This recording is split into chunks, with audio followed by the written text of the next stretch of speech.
You can do anything you want with your voice. And it took me a long time to realize this, because everything that you want in life, you're holding yourself back because your identity doesn't feel in congruence with the thing that you want, right?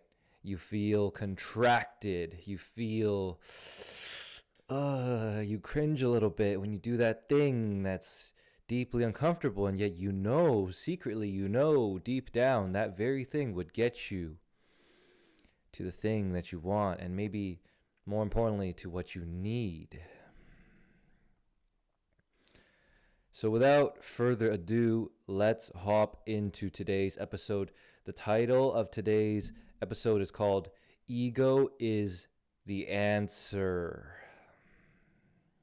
and why your lack of ego is holding you back from achieving everything that you want in life, and how to unblock your untapped potential using ego.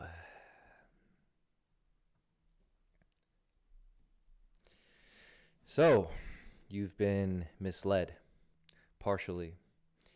Ego is not the enemy, although it is, okay? But for the purposes of the argument in this video, it is not. Lack of self-awareness is. And you might say, ego and lack of self-awareness is the same thing. Well, and you'd be right. I wouldn't argue with you. But let me continue. We often get tangled up in words. And I want you to remember this. In everything that I ever say to you in the past or in the future, I want you to remember this core concept. And this core concept is from Ram Dass, a great spiritual teacher. If you get the meaning, then you can forget the words. Words are empty sounds coming out of my mouth. They have no inherent meaning. We each assign our own individual meaning to the words that we hear, because that is the only way we can make sense of them. But how I interpret the meaning of a sentence will be different to how you do. This is the magic of the human experience, the uniqueness. Why is this relevant? This is relevant because words, as arbitrary mouth noises, they have no inherent meaning. Again, a mind, in other words, an ego, has to step in order to interpret one. It is our mental attachment to the meaning of words that gives rise to our thoughts. These thoughts, repeated over time, become beliefs. They create beliefs. And in the attachment to these words that then become thoughts, that then become beliefs, we create meaning. But by that same token, the meaning we create from these words, thoughts, and beliefs, we create suffering. We suffer greatly. Why? We suffer greatly in order to maintain this constant need to have the right thoughts, have the right beliefs, have the right actions. Why do we do that? Because it is only human to desire to live with the right meaning. If you didn't have a meaning in your life, then what would be the purpose of living? Right? And yet it is precisely in our attempts to have the right belief about the world that wars are started. You think one side thinks they're wrong and then the other side is right? It's like, no, both people think they're right. That's why we will go to the lengths of massacring each other just to prove to ourselves that we are right about something. This is the power of beliefs. Now, if you followed the right belief that ego is the enemy up until this point, then hearing somebody say ego is the answer likely would have caused a contraction response inside of your body, because it seems to be incompatible with the belief that ego is the enemy. Now, I want to talk about I want to talk about awareness. The hallmark of awareness in other words, meta-intelligence, in other words, metacognition, is the ability to entertain two opposing and contradictory ideas without the need to accept either, right? Because ideas are just noises inside of your mind. They're not real until you make them real by the attachment you have to them. Now, this leads into the spiritual trap of trying to dissolve your ego. If you've been on the journey to find yourself, right? The journey within, the spiritual journey, this is going to make sense to you, or at least partially. If you have no idea what spirituality is and what this woo stuff is, then the rest of this video may not make sense to you. At this point, you are free to leave. But as you embark on your journey to become your real self, you'll stumble across this idea that you are not your ego. You're not your thoughts. You're not even your body. Your brain, rather than the creator of your consciousness, is a receiver of consciousness. You've heard of near-death experiences, out-of-body experiences, mystical experiences. You are not your ego. Indeed, you are not. But the trap of spirituality is that in trying to apply the belief that you are not your ego, you will then try, in affirming that you are not your ego, to not have an ego. And that very attempt to do so is the ego trying to rid itself of itself. This is the trap of spirituality. Now, libraries and libraries of books in spirituality, self-improvement, philosophy, and mysticism have already attempted to convey and explain this exact spiritual trap. But I'm going to summarize it in about 6 sentences to you, because speaking and writing about it and thinking about it too much overcomplicates the overwhelming simplicity of the truth. You're not your fucking ego. There's nothing to fucking dissolve. Nothing to try to dissolve. Nothing to try to not try to dissolve. There is no realization to achieve. Spirituality is ego masturbation. Remember what I said in the beginning. Don't cling on to the words. If you understand the essence of the message, then you can let go of the words. Now, you are not your ego, but your ego is an essential part of you. Your attempts to live in this world without your ego is your fucking ego trying to deny itself without realizing that you are strengthening the very thing you're supposedly trying to get rid of and weakening your ability to be effective in this world. Ego is the essential tool to move you through this world effectively. It's not that it's good or bad.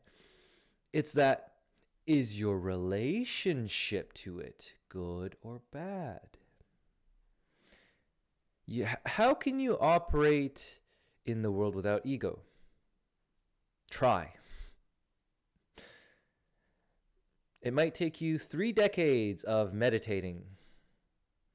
It might take you 6 months of spiritual practice. And you might realize you can't. Certainly you could try, right? If you want to renounce society, live in a cave, and it just be pure empty space, And in that case, you can have fun on that trip. The thing is that you need a powerful ego to operate effectively in the world. Everything you want is on the other side of removing all limits to who you are and what you want. I'm using my ego to speak to you right now. You're using your ego to listen to me and to interpret the meaning coming out of my mouth. You need an ego in order to talk to people. You need an ego in order to express an idea or an opinion. You need an ego to make sense of what somebody else is saying. You need an ego to make money. You need an ego to be in relationships with people, because otherwise you'd just be like an empty rock, right? And how can you have, I guess you can have a relationship with a rock, right? But a relationship requires two to tango, right? For two egos to come together at the same time knowing that they are not egos. You need an ego and a meat suit in order to experience life. The only way you can experience life is because you're in an ego and in a meat suit, even though you fundamentally know that you are neither of these things. They are a part of you, but it is not your core identity. Now, you're probably using spirituality, if you've been on the spiritual journey, to outrun the fear of being yourself in your fully expressed potential. Why am I able to say this so bluntly? I'm able to say it so bluntly because you are me and I am you. You see? I don't speak about it if I haven't experienced it. And I know somebody else is experiencing the same thing as what I have once experienced. And from time to time, I experience it. It's not like I don't. I am beyond ego, but I also am ego. You see what I mean? Now, when you use spirituality to outrun yourself, being yourself in your fullest potential, what does that look like? You're still scared to take up space. You're still scared to take what you want. You're still scared to say what you want to say. You're still scared to be delusionally yourself. You're still scared to ask for a shit ton of money. You're still scared to live in greater alignment and authenticity to who you really are. You're still scared to come off as a strong and offensive character in the fear that you will be outcasted and disliked. These are all human fears. They are perfectly human. There's nothing wrong with them. But you're holding yourself back by pretending to be smaller than who you really are. And you mask it up in a dozen different ways. It's egotistical. It's impure. It's selfish. It's unfair. That's not me. Liar. That's all of you. We cannot reject what we are, and we are the totality of the experience, right? The lack of ego behavior is all a fake act. You're scared to take up your place in the world because it would actually make you seen and reveal who you really are.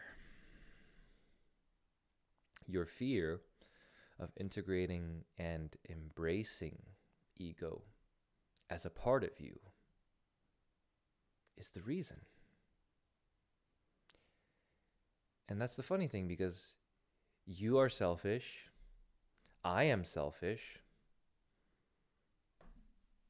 and that's that. You know, in trying to be spiritual, you ironically reject the core shadow parts of yourself by trying to escape the core shadow parts of yourself. But ironically, you make that stronger just in a very, very viciously subtle way. Now, I don't know about you, but I would rather trust an honestly selfish man than a dishonestly unselfish one. At the end of the day, it is your lovingness and your acceptance of your own shadow parts that will set you free. So, how do you unblock access to your ego? You do it by getting out of your own fucking head. If you want to say fuck, shit, bitch. If you want to go masturbate, go masturbate. If you want to do semen retention, do semen retention. If you want to do a spontaneous trip, do a spontaneous trip. If you want to record and publish a video, record and publish the video. If you want to start a business, start the business. If you want to start posting content, start posting content. Right? We have to stop neutering and doubting our own energy. Your first reps are going to be shit. But what does it matter? Right?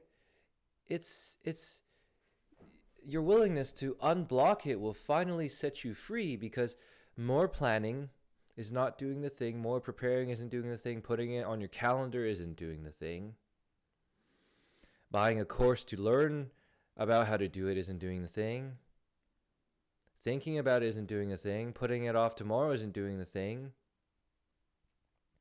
Doing the thing is doing the thing.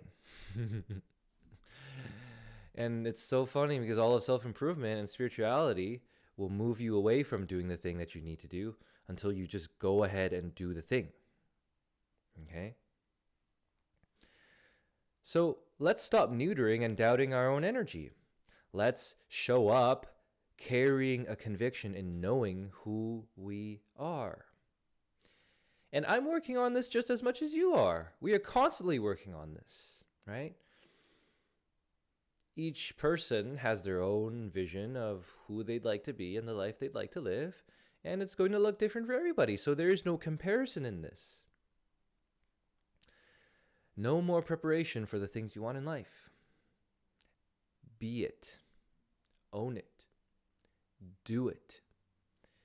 Embody it. Be it and own it and do it and own it and embody it as the state of who I already am. You are that which you seek. And your refusal to believe it is the reason it does not appear. Your persistence that you're separate from it is the reason you continue to remain separate from it. Live from the state of I am. I am free. I am rich. I am in love.